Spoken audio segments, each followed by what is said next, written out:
Então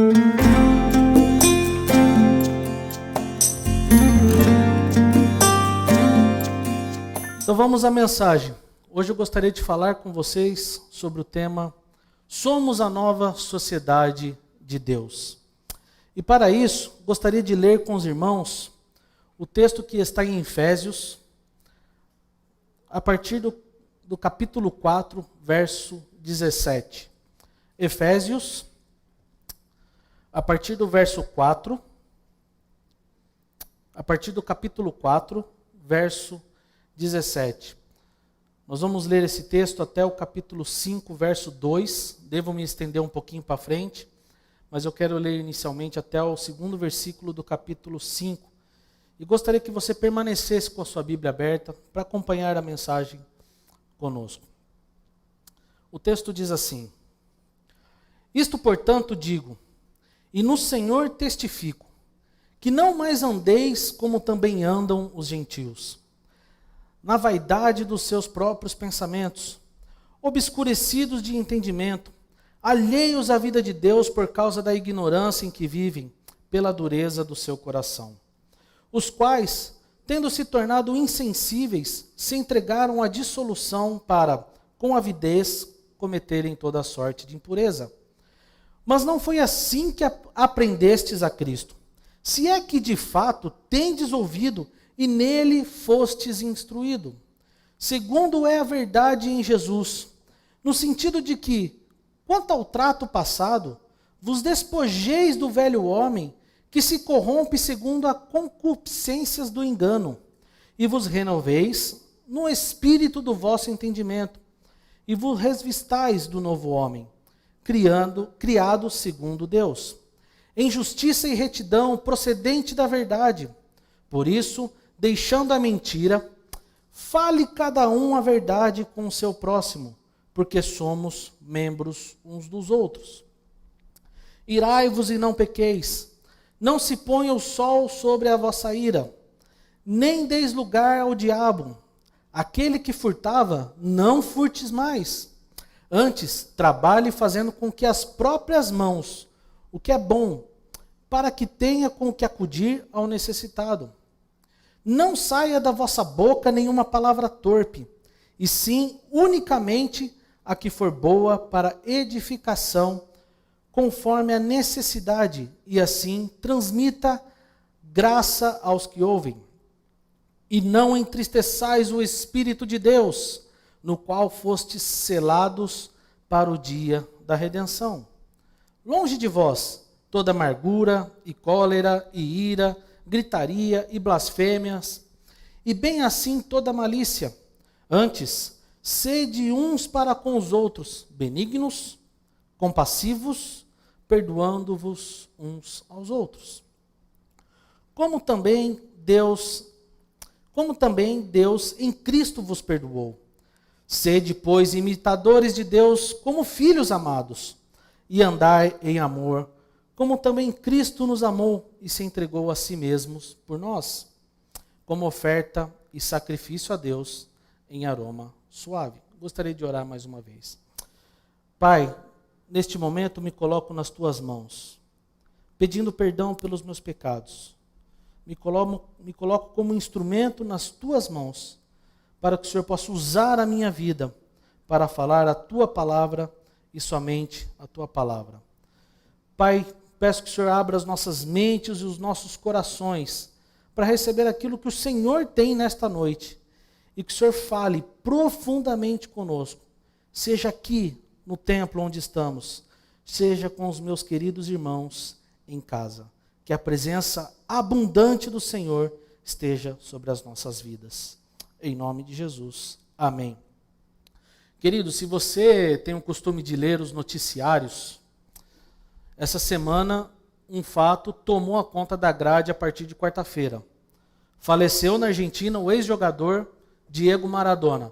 Se você acompanha futebol, mas talvez você não acompanhe futebol, é quase impossível você não conhecer essa figura que é conhecida mundialmente por ser um dos grandes gênios da bola. Para muitos, foi o melhor na era pós-Pelé. Alguém que pela sua capacidade e habilidade aterrorizava os adversários. Se você ligasse os noticiários, você iria perceber as grandes homenagens que foram feitas, reverências, atitudes de adoração. Se você ligou lá e viu o enterro do Maradona, uma multidão de gente indo lá para o velório, para atitudes de adoração a esse personagem do mundo da bola. O fato é que essa genialidade em jogar bola, ela não foi transferida para a sua vida. Se você pesquisar um resumo da história do Maradona, você vai perceber um homem cheio de polêmicas, de desvios, um homem cheio de problemas em sua vida particular. Ao falar sobre esse assunto, o técnico Pep Guardiola, um dos maiores técnicos da atualidade, ele disse o seguinte sobre a morte do Maradona, utilizando-se de um dos jornalistas argentinos que disse assim: não importa o que ele fez de sua vida, importa o que ele fez das nossas. Essa referência ao Maradona não é muito diferente do que a sociedade pensa no seu modo de viver a vida. Na verdade é fato, é assim que a sociedade pensa. Olha, não importa a maneira como você leva a sua vida, importa o que você faz com a nossa. É uma maneira de pensar, de certa forma, egoísta, humanista, por mais que seja uma figura respeitada esse técnico, mas é a maneira que a sociedade em geral pensa. Se você ligou os noticiários, você pode ter percebido que todas as falas na Argentina e aqui foram de reverência e adoração esse atleta argentino, ignorando todos os seus problemas na sua vida pessoal. Ora, mas o que nós podemos dizer é que Maradona nunca conseguiu superar os seus problemas. Ele mergulhou em um estilo de vida devastador, se entregou aos prazeres do pecado, despiu-se de toda a moral e de toda a ética possível para um ser humano. Num português bem claro, ele entrou de cabeça no seu estilo de vida e nunca conseguiu superar os seus desvios. O fato é que a vida sem Cristo ela é assim. Ela é devastadora. O pecado que domina o ser humano, ele nos aprisiona, domina a nossa mente e o nosso coração. A vida de Maradona não é muito diferente da nossa vida. Você pode perguntar, peraí, mas eu nunca tive os vícios que ele teve, nunca tive os problemas pessoais que ele teve, nunca tive as polêmicas que ele teve. Talvez você tenha pensado isso. Mas o fato é que cada um de nós, antes de termos um encontro verdadeiro e real com Cristo, estávamos aprisionados aos nossos pecados. Talvez você não possa ter nenhum vício, mas você pode ter outros pecados na vida do velho homem. O apóstolo Paulo, mesmo no capítulo 2, que nós ouvimos algumas semanas atrás, ele nos exorta da nossa condição sem Cristo. Nós somos mortos em nossos delitos e pecados. E andamos segundo o curso deste mundo. Ao escrever essa carta do apóstolo Paulo, ele apresenta um alerta para nós cristãos.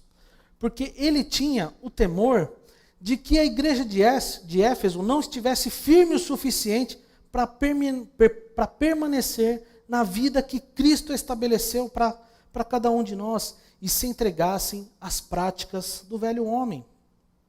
Ora, se nós olharmos para as Escrituras, nós temos um claro exemplo. As narrativas bíblicas nos contam sobre o povo de Israel que deixou o Egito.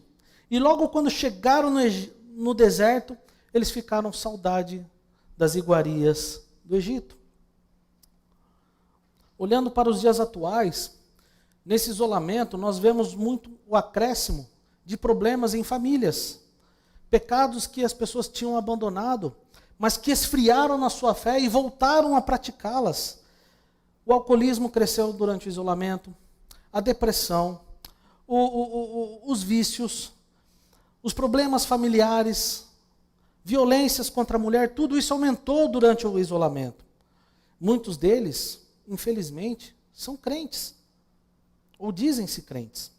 Em nossa comunidade mesmo, podemos ter pessoas que sentem saudade da vida antes de Jesus. É por isso que o apóstolo Paulo faz esse alerta. Nós ouvimos ao longo das cartas de Efésios o plano de Deus para a igreja, como Ele predestinou, como Ele nos adotou como filho, como Ele nos amou, como Ele enviou Cristo para que nos redimisse dos nossos pecados, como o Espírito Santo nos selou como propriedade de Deus.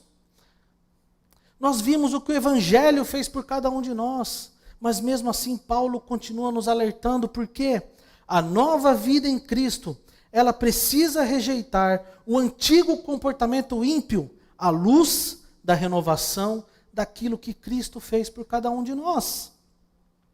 É por isso que nós precisamos abandonar o velho homem.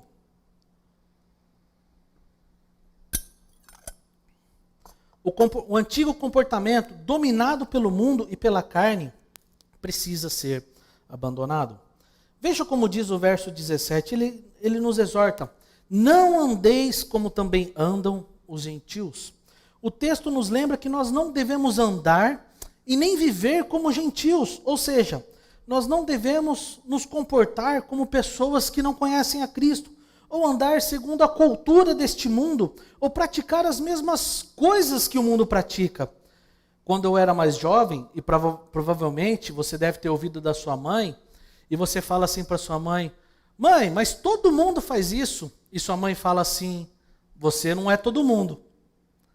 Acredito que cada um de nós já ouviu isso daí uma vez da sua mãe. Você não é todo mundo.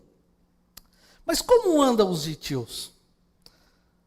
Na vaidade dos seus próprios pensamentos, obscurecidos de entendimento, alheio à vida de Deus, por causa da ignorância em que vivem pela dureza de seu coração.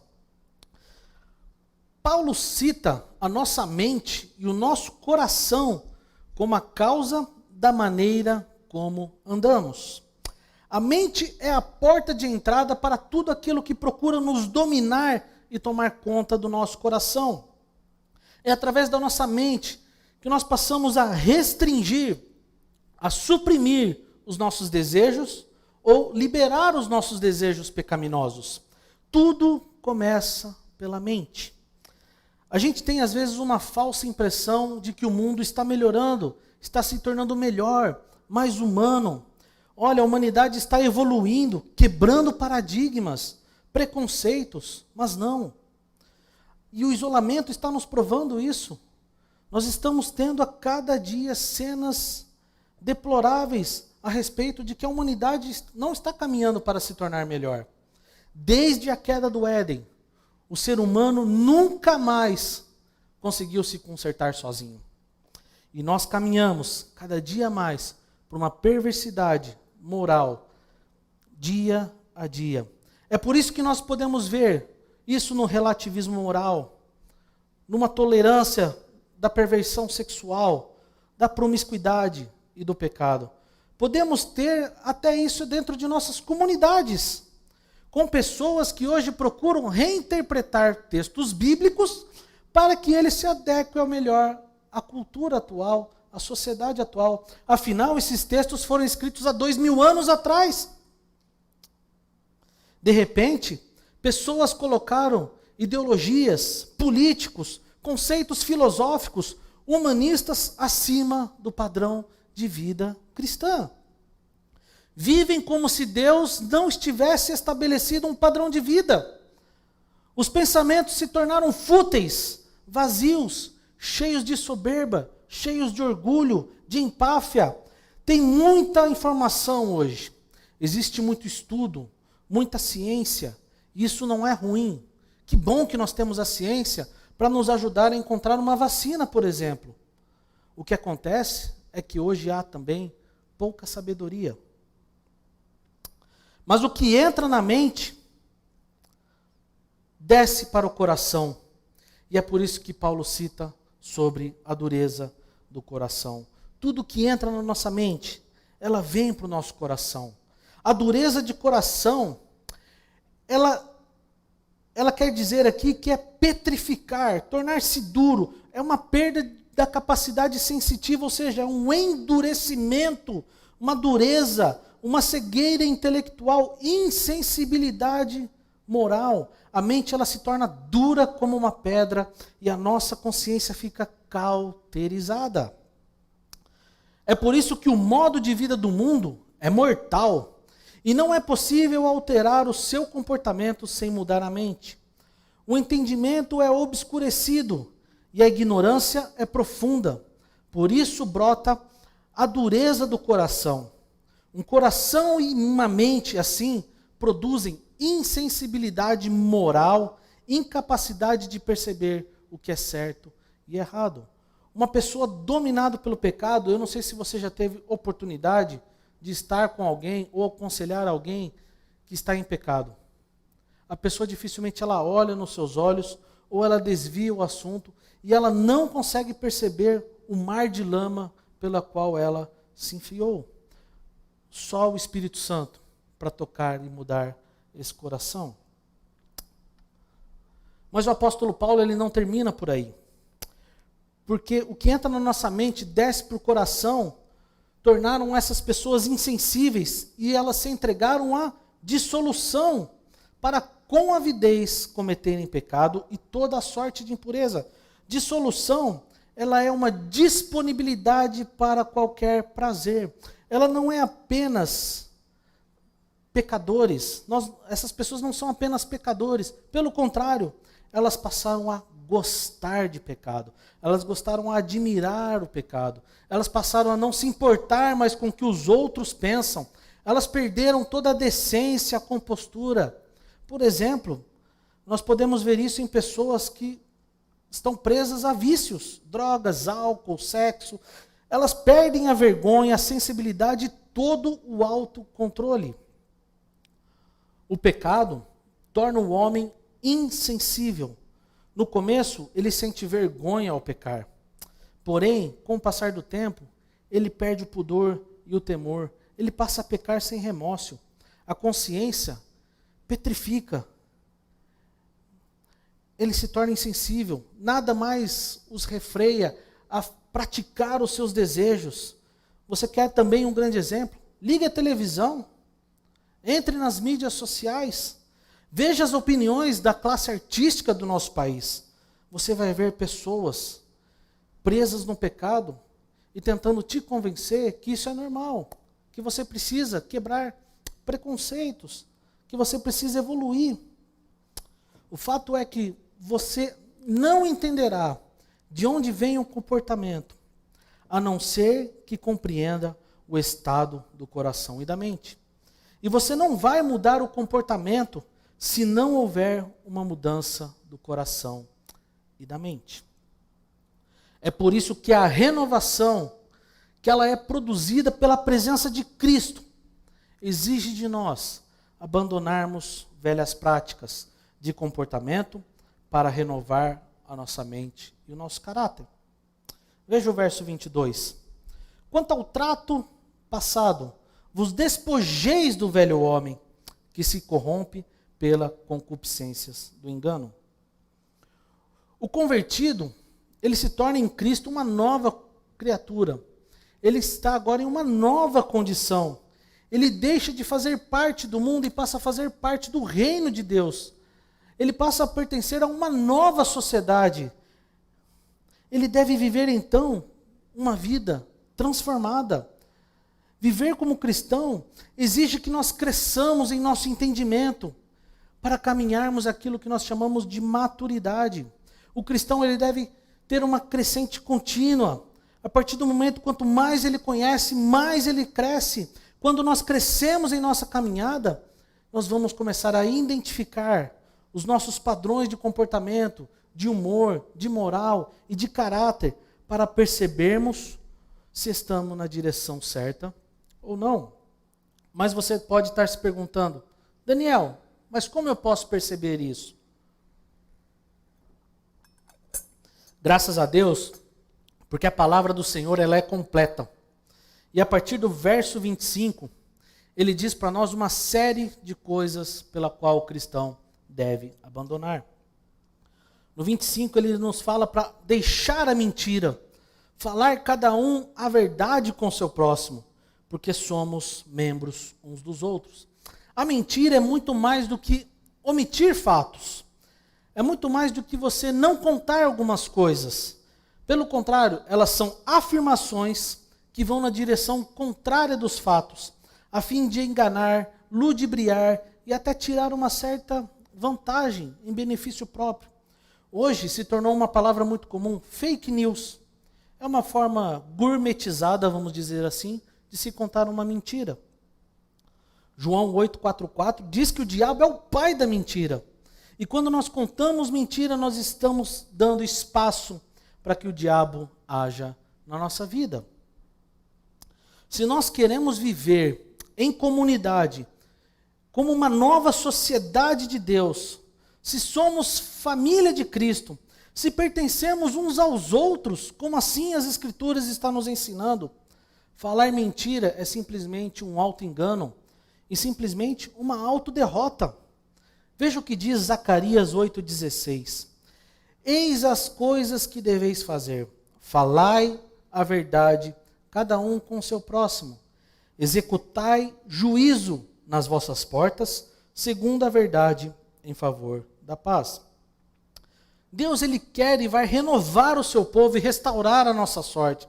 Falar a verdade é uma das maneiras de nós testemunharmos isso, de que Deus está operando em nosso meio e que está nos transformando. Queridos, é muito melhor nós podermos caminhar com pessoas que falam a verdade, que falam aquilo que nós precisamos ouvir, que muitas vezes podem doer no momento inicial, mas vem de pessoas que nos ajudam a crescer e nos fazer mais parecidos com Cristo. Nós precisamos caminhar com pessoas, amigos, que nos ajudam a parecer-se com Cristo. É muito melhor andarmos com essas pessoas do que com alguém que fala assim, deixa isso para lá. Não, cara, você está certo. Não, é bom, logo, logo você esquece.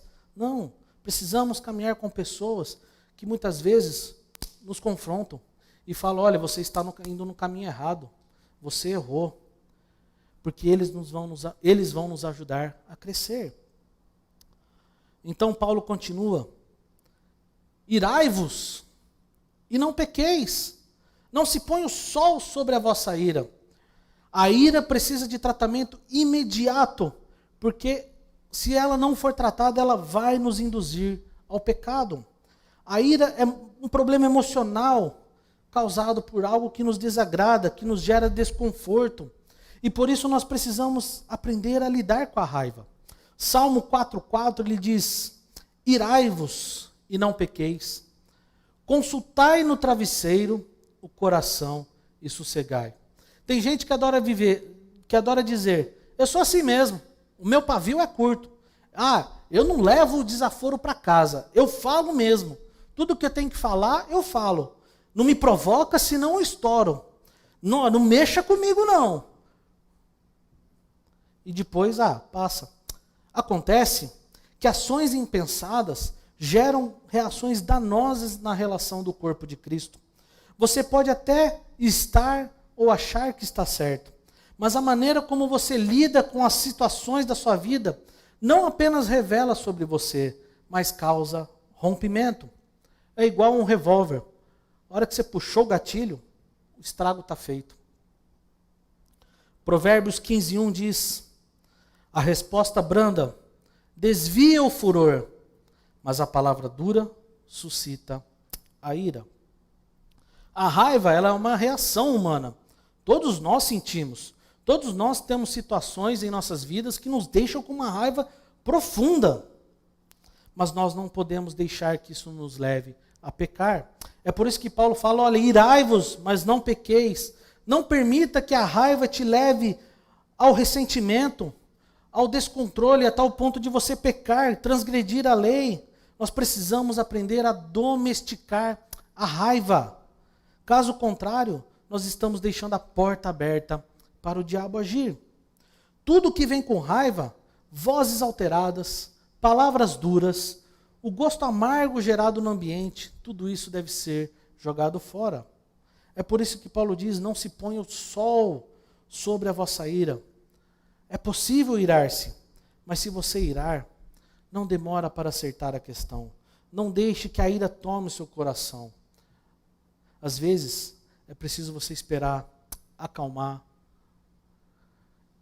se coloque diante do Senhor, resolva a sua questão perante Deus e peça: Senhor, me ajude a controlar, me ajude a acertar a questão, não deixe que a ira tome o meu coração.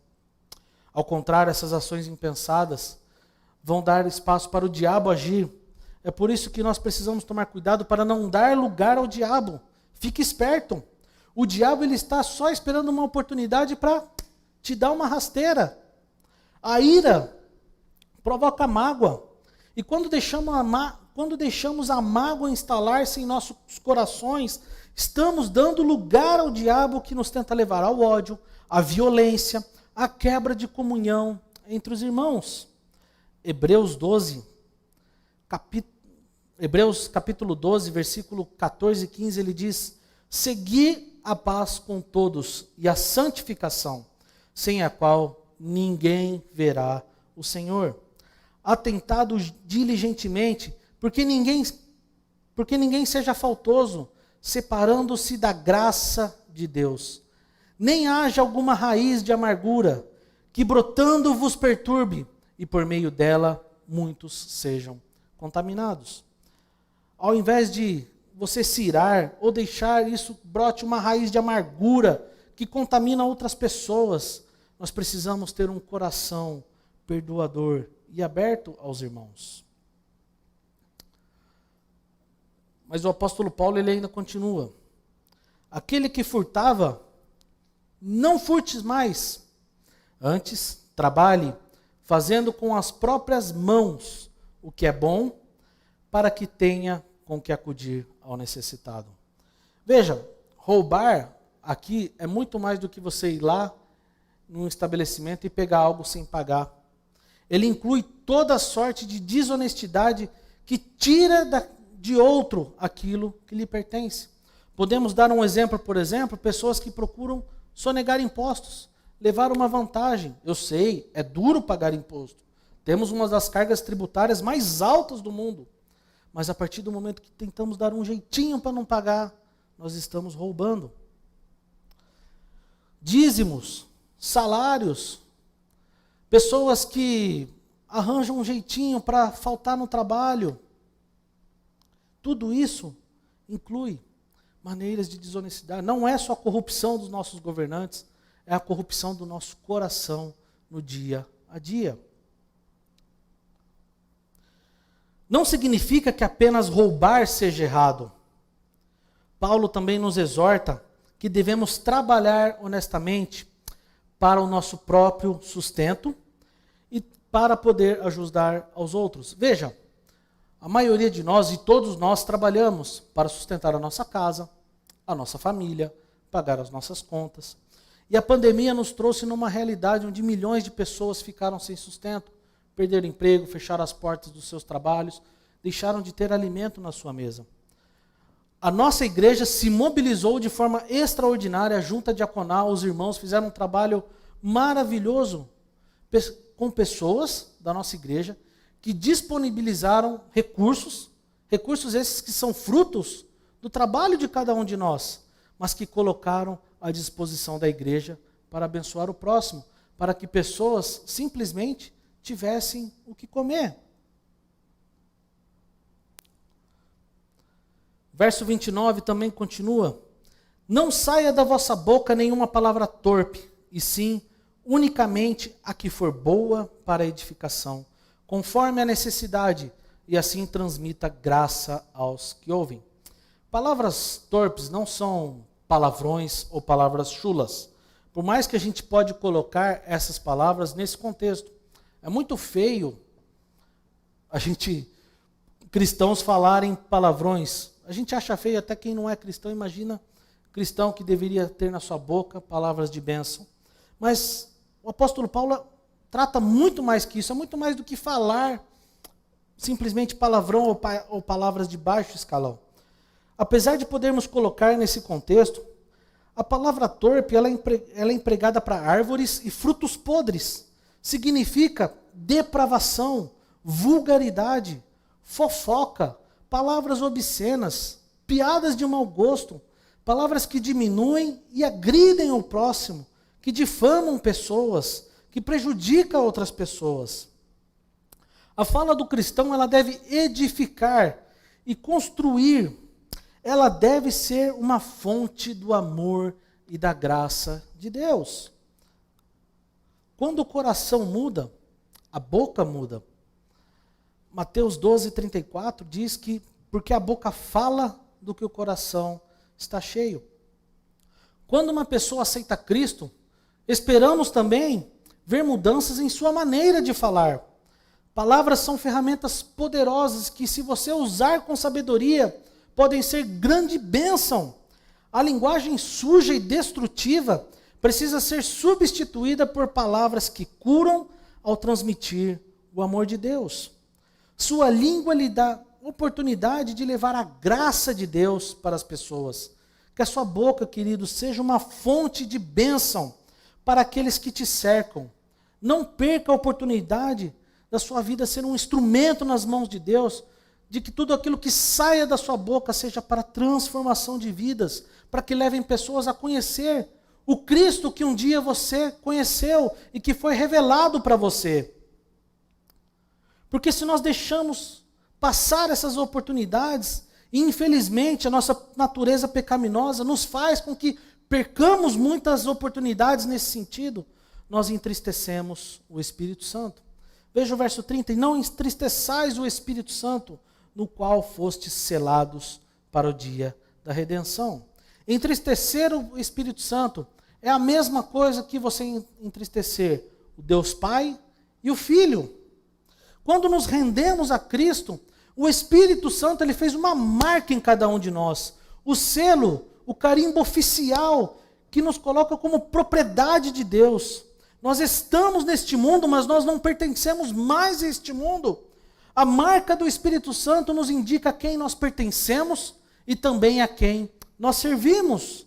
A presença do Espírito Santo em nossa vida e no meio de nossa comunidade declara que eu e você, nós pertencemos àquele que nos destinou para a completa redenção em Cristo Jesus e nos libertou da morte do pecado. O Espírito Santo que garante a redenção definitiva do crente não pode ser entristecido por comportamentos contrários ao amor de Cristo por cada um de nós. É por isso que as nossas emoções, palavras, pensamentos destrutivos precisam ser abandonados. O amor perdoador precisa ser o fator que controla os nossos relacionamentos cristãos baseados no modelo de Jesus Cristo. Por isso que o apóstolo Paulo ele continua nos alertando: longe de vós toda amargura e cólera e ira e gritaria e blasfêmias, bem assim toda a malícia. Antes, sede uns para com os outros benignos, cheios de bondade, compassivos, perdoando-vos uns aos outros, como também Deus em Cristo vos perdoou. Paulo fala para nós abandonarmos a amargura. Aquela pessoa azeda, uma pessoa que está cheio de amargura, que se recusa a reconciliar com as pessoas, uma pessoa que se tornou hostil a tal ponto que a sua alma se corrompeu, uma pessoa que não consegue nem perdoar e nem se perdoar. Também devemos abandonar a cólera. Cólera é aquela fúria, aquela ira que nos ferve, é aquela pessoa estourada, é aquela pessoa que perde o controle por qualquer coisa. Somos chamados a abandonar a gritaria, os bate-bocas, as discussões ofensivas, as vãs discussões, as vãs filosofias, coisas que não levam a nada e não edificam. A malícia, tratar mal e tramar o mal contra as pessoas. No capítulo 5, o apóstolo Paulo também nos leva a eliminar outros hábitos que não pertencem a Deus e a nova pessoa que nós somos em Cristo. Por exemplo, capítulo 5, verso 3, ele diz sobre impudicícia, que é lascívia, libidinagem, luxúria, sensualidade, sacanagem, ou toda sorte de impureza e cobiça, que nomeia entre vós como convém aos santos. É qualquer tipo de nome que você queira dar às suas atitudes, que você trata de acordo com o que lhe convém e a oportunidade que você queira usar, a favor próprio. Nem conversação torpe, nem palavras vãs ou chocarrices. O que é isso? É gracejo. É pessoa insolente, cheia de gozação. Pessoas que usam de palavras e piadas de mau gosto. Pessoas que se tornaram inconvenientes. Mas Ele nos chama para que a nossa boca e as nossas conversas sejam como ações de graças a Deus. Nossa boca tem que estar cheio de gratidão a Deus. Uma boca que é usada para edificação do corpo de Cristo. Ninguém vos engane com palavras vãs, verso 5. Sabeis, pois isto, nenhum incontinente, pessoas que não se controlam, que não se contêm, que não têm limite, ou essas pessoas que são impuras ou avarentas, pessoas idólatras, essas não terão espaço no reino de Deus. E então no verso 6 ele diz, olha, ninguém vos engane com palavras vãs, porque essas coisas vêm a ira de Deus sobre os filhos da desobediência. Por isso que Paulo diz no versículo 7 do capítulo 5, para que nós não sejamos participantes com essas pessoas. E o verso 11 ele continua, e não sejais cúmplice nas obras infrutíferas das trevas, antes, porém, reprovai-as. Irmãos, fuja de locais, fuja de ambientes, fuja de amizades, sendo elas reais ou virtuais, de pessoas, de situações que te procuram e que te conduzirão ao pecado. Salmo 1, ele diz assim, bem-aventurado o homem que não anda no conselho dos ímpios, não se detém no caminho dos pecadores, nem se assenta na roda dos escarnecedores. A respeito deste texto, Agostinho de Hipona, um dos pais da igreja, um dos melhores teólogos que o mundo já viu, ele diz assim em seu livro chamado Confissões, ele diz assim, olha, eu pecava, porém em vez de procurar em Deus os prazeres, as grandezas e as verdades, procurava-os nas suas criaturas, em mim e nos outros. Por isso, precipitava-me na dor, na confusão e no erro. A nova vida em Cristo, ela não é só um upgrade do seu status anterior, não é só uma atualização do seu software, ou uma remoção do vírus, não. Ela é uma transformação radical, é o abandono da velha vida, é o abandono dos valores antigos, é o abandono das práticas antigas, é o abandono da maneira de viver antiga, para uma nova maneira de viver. Agora, a nova vida em Cristo, ela adota um novo estilo de vida, que inclui mudanças de pensamentos, de caráter e valores. Mas não foi assim que aprendestes a Cristo. Se é que de fato o tende ouvido, e nele fostes instruído, segundo é a verdade em Jesus. Capítulo 4, 20 e 21. No capítulo 5, verso 8, ele também diz, outrora erais trevas, porém agora sois luz no Senhor, andai como filhos da luz. Capítulo 5, verso 15, ele também diz, portanto, vede prudentemente como andais, e não como nécios, e sim como sábios. Queridos, aprender sobre Cristo é diferente de aprender a Cristo. Aprender sobre Cristo é ter apenas informações. Você pode conhecer o Cristo histórico, você pode saber a vida de Cristo, mas você pode não conhecê-lo.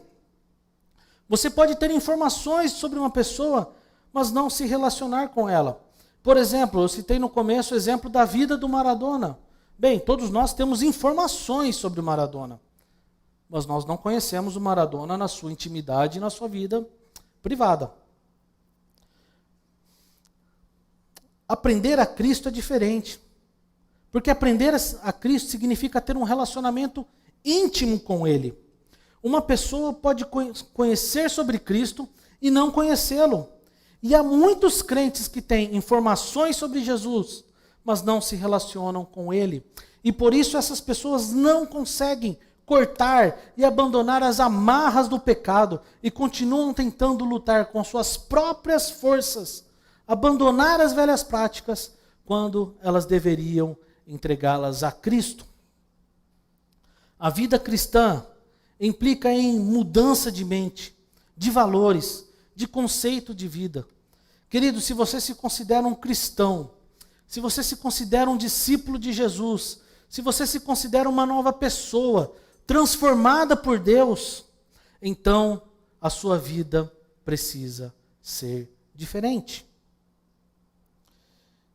E eu quero chegar perto da conclusão com os versos 23 e 24 do capítulo 4 de Efésios, que diz: E vos renoveis no espírito do vosso sentido, e vos revistais do novo homem, que segundo Deus é criado em verdadeira justiça e santidade. Capítulo 5, 1 e 2, ele também diz: Sede, pois, imitadores de Deus, como filhos amados, e andai em amor, como também Cristo nos amou, e se entregou a si mesmo por nós, como oferta e sacrifício a Deus em aroma suave. Parafraseando um grande teólogo, N.T. Wright, ele diz mais ou menos assim: Deixem esse ensinamento de Jesus produzir efeito pleno em suas vidas. Agora que estão em Cristo, você tem a responsabilidade de, no poder do Espírito, deixar o velho estilo de vida, o modo antigo de ser humano, como se fosse alguém se despindo de uma peça de roupa, de uma roupa gasta, rasgada, suja, puída. Vista-se de roupas novas. No começo, elas podem até parecer estranhas, mas se você quer viver como uma nova pessoa em Cristo e para Cristo, roupas velhas devem ser descartadas e as novas colocadas em uso. John Stott também diz sobre esse tema algo muito interessante. Ele diz: aquilo que somos, pois, dirige a forma como pensamos. E como pensamos, determina como agimos. Somos a nova sociedade de Deus, um povo que se despiu da velha vida e vestiu a nova. É assim que Ele faz conosco. O Senhor nos chama nesta noite, para você que está aqui e para você que está em casa. Ele nos chama para um momento de renovação e revestimento.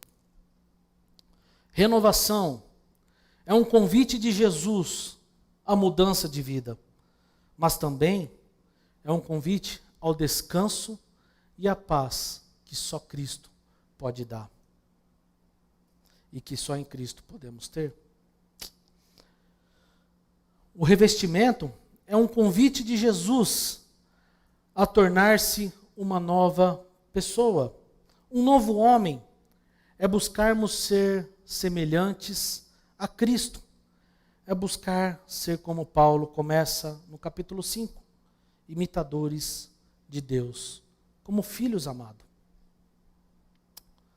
Como é que você pode vencer a tentação de voltar ao velho estilo de vida do mundo? Primeiro, encha-se da palavra do Senhor. Nas Escrituras temos toda a instrução e a vontade de Deus para a nossa vida. Procure ter uma vida e uma rotina diária de meditação na palavra. Nestes tempos, muitas pessoas, por não poderem estar congregando fisicamente, abandonaram essas práticas porque esfriaram na fé. Muitos também se aqueceram, muitos estão também conhecendo o Evangelho, mas muitos estão também se esfriando. Encha-se da palavra de Deus. Naquele dia difícil, encha-se da palavra de Deus. Naquele dia difícil, lembre-se das promessas do Senhor para a sua vida. Segunda coisa, busque a ter uma vida de oração. Ore a Deus pela sua vida. Peça ajuda a Ele. Dê nome aos seus pecados e peça para que Cristo te liberte dessas amarras. Ore também pela nossa igreja, pelos irmãos.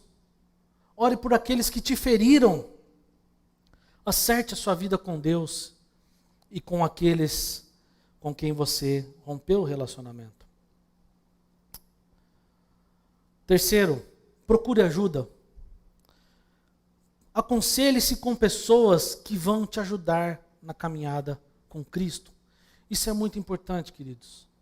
Se você precisa de ajuda, de aconselhamento, de uma instrução, procure pessoas que vão te ajudar a crescer em Cristo Jesus.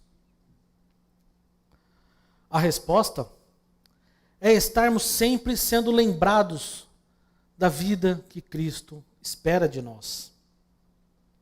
Lembre-se, somos amados do Senhor. Hoje, antes de vir para cá, eu peguei minhas duas filhas, olhei bem nos olhos dela e diz assim: filha, nunca esqueça, você é amada do Senhor. Você é filha amada do Senhor. Irmãos, vocês são filhos amados do Senhor. Você que está em casa, vocês são filhos amados do Senhor. Essa é a nossa identidade em Cristo, porque Ele nos amou. Nós desfrutamos então desta nova realidade e passamos a ser homens e mulheres segundo o coração de Deus, discípulos de Jesus que praticam o amor de Cristo em nosso meio. O conflito entre o velho e o novo homem, ele vai ser constante, mas ele não está centrado ao meu esforço, ao seu esforço ou ao esforço de qualquer um de nós, mas implica em deixar que Deus faça a sua obra em nós. Não existem cristãos perfeitos, eu não sou perfeito. Se você andar comigo todo dia, você vai perceber todos os meus perfeitos e talvez você vai falar assim: eu não consigo ficar 24 horas com ele não vai dar certo. A única pessoa que, graças a Deus, me aguenta é a Larissa. Mas eu tenho os defeitos, ninguém é defeito, ninguém é perfeito. E não existem também comunidades perfeitas. Minha avó, certa vez, ela disse assim: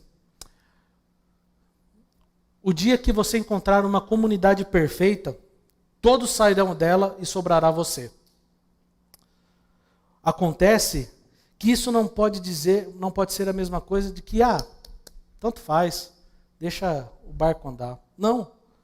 Nós somos a nova sociedade de Deus. Deus separou a sua igreja para um propósito. E ela despiu essas pessoas, esse povo da velha vida, para que ela seja vestida com a nova vida. É assim que Ele faz conosco. Irmãos, eu não sei qual é a condição da sua vida. Eu não sei quais são as suas lutas. Eu não sei quais são os seus pecados. Mas eu sei de um Deus que é poderoso, que enviou Cristo Jesus nessa terra, que se entregou por cada um de nós e morreu na cruz para levar as minhas e as suas dores, para levar as minhas e as suas lutas, para que a nossa mente e o nosso coração seja transformado. Que você, aqui e em casa, sejam pessoas transformadas por Cristo. Em nome de Jesus, vamos orar. Pai, nós ouvimos a sua palavra, nós escutamos tudo aquilo que o Senhor tem para cada um de nós. Pai, eu entrego a minha vida diante de Ti, e que essa palavra pregada nesta noite faça diferença na minha vida, que eu possa ser transformado por ela, para que eu seja cada vez mais parecidos contigo. Pai, que o Senhor faça com que cada um de nós abandonemos as velhas práticas, aquela roupa velha, suja, rasgada, que nós possamos jogar fora essas roupas, para que possamos sermos vestidos com novas roupas, limpas e purificadas pelo sangue do Cordeiro. Senhor, se há alguém aqui que ainda não teve um encontro real e verdadeiro contigo, seja aqui neste templo, seja em casa, que o Senhor possa tocar e transformar a vida dessa pessoa, que essa pessoa possa ter um encontro real e verdadeiro contigo, e que ela possa se tornar uma nova pessoa, que ela possa fazer parte da família do Senhor, a família de Cristo, a igreja do nosso Senhor Jesus Cristo. Pai, cuida-nos das nossas vidas, da nossa mente e do nosso coração, que nós possamos sair daqui cheios do Teu Espírito, cheios do amor e da graça do nosso Senhor Jesus. É isso que eu louvo e agradeço, no nome santo e verdadeiro de Cristo Jesus. Amém.